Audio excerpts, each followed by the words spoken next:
Alright, part two. If you watch part one, you see me underneath the car. I've just drained all the oil out, took the oil filter off, cleaned everything up, fitted a new filter, and it's now time to fill the engine up with some fresh gold stuff.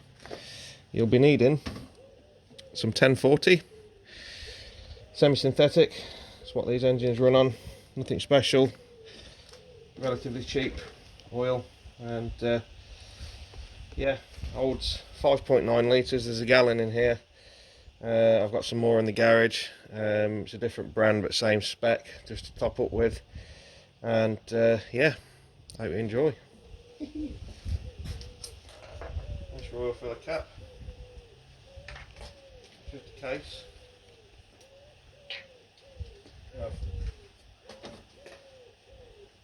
Probably a little donger out the end. Putting all of this in. Like so. If you have got a full container like this, it helps if you're doing it the way that I'm doing it now, by emptying the oil in with the bottleneck at an angle, so it'll stop it from glugging out and spurting everywhere.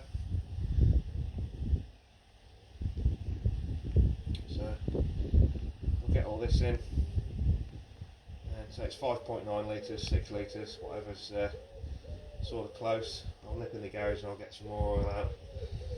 We'll get it filled up to level, and we'll start it up and see what it sounds like.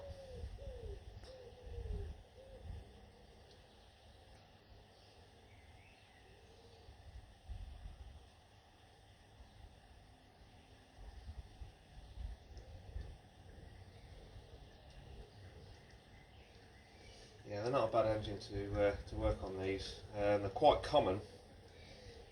And this one suffers from it. The inlet manifold. There's a series of Viz motors here. There's one over at the back, over there.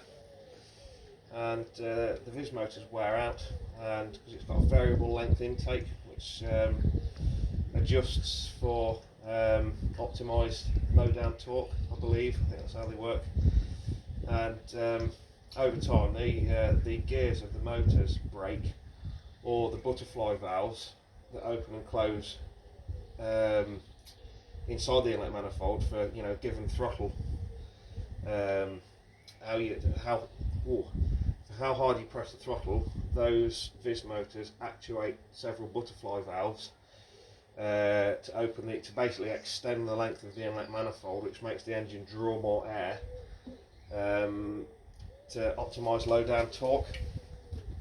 And what happens is it's either the gear breaks off the motors at the motor end, or the butterfly valves that run on a shaft, which are on the inside, they wear out and the actual ball joints break, and it gives the exact same sound of a worn out camshaft, a collapsed hydraulic tappet, that kind of sound. It just sounds like a worn out engine, but these don't do that. It's common for the Viz motors to fail, which has happened on this.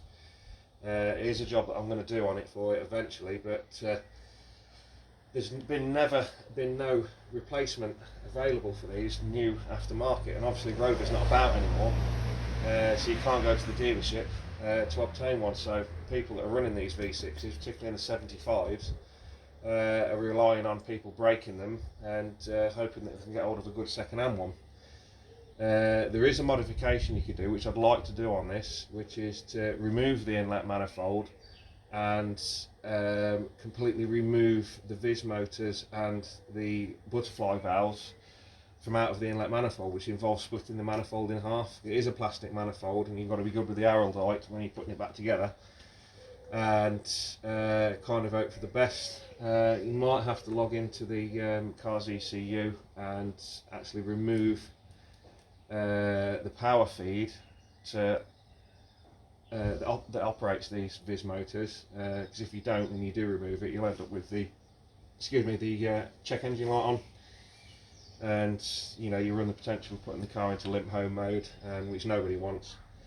So yeah, it's an interesting subject, that is, and I only found out about this myself a couple of weeks ago when I was doing a little bit of research on it, because I was convinced that the rattling noise that the engine was making was not anything metallic on the inside of the engine. And after a brief search on Google and talking to a few friends of mine in the trade, saying yeah, it's they're really common for the inlet manifolds, the gubbins on the inlet manifolds failing, and after say brief internet search and that, it's quite a prevalent problem. So even I've learned something on this one. So let me go get some more oil and we'll carry on.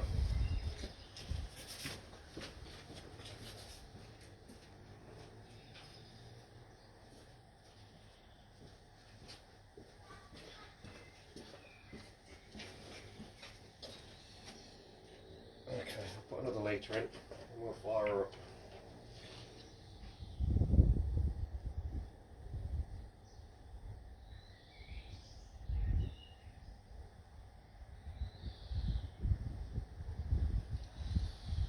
Perfect.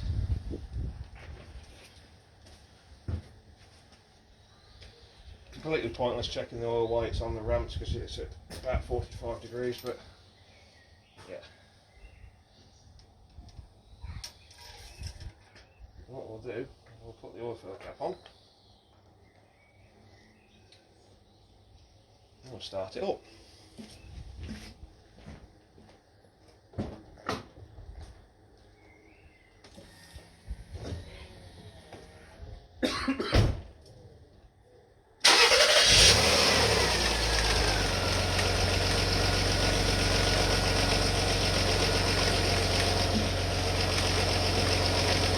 There we go. Make sure the oil light goes out, which it did fairly instantly. Let it run for a couple of minutes and back her off the ramps and top up the oil as necessary. You can hear the inlet manifold rattling away.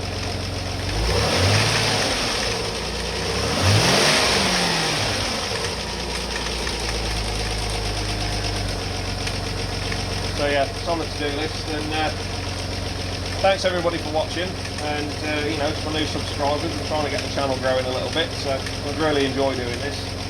And yeah, thanks for all the nice comments, and I hope everybody's keeping safe during this COVID-19 outbreak. I think we've seen the back of it now, but you know, still got to take precautions and all that kind of rubbish.